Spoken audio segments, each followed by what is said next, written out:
ब्राह्मण महासंघाच्या माध्यमातून आणि रवींद्र चव्हाण यांच्या सहकार्याने आपण जे सामानाचं संकलन केलं, जुन्या वस्तू, गाद्या, उशा किंवा भांडी, कपडे, या आज आपण बीडला म्हणजेच आष्टीला आणि धाराशिवला, कळंब येथे पाठवत आहोत। त्यासाठी सांघिक काम सुरू आहे। अखिल भारतीय ब्राह्मण महासंघाचे सगळे सदस्य म्हणजे कार्यकर्ते व्यवस्थित मन लावून काम करत आहेत। पूरग्रस्तांसाठी जेवढी मदत होईल तेवढी आपल्याकडनं आपण करत आहोत। 200 खिचडीचे किट आणि 300 किलो साखर आपण त्यांना दिवाळीसाठी पाठवली आहे। जय परशुराम। परत एकदा माननीय रवींद्र चव्हाण यांचे आभार, धन्यवाद।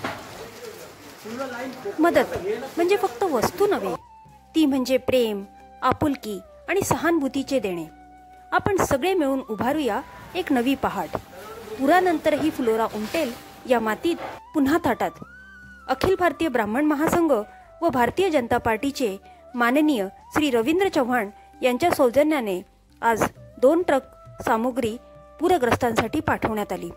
चला हातात हात घेऊया, एकमेकांना साथ देऊया।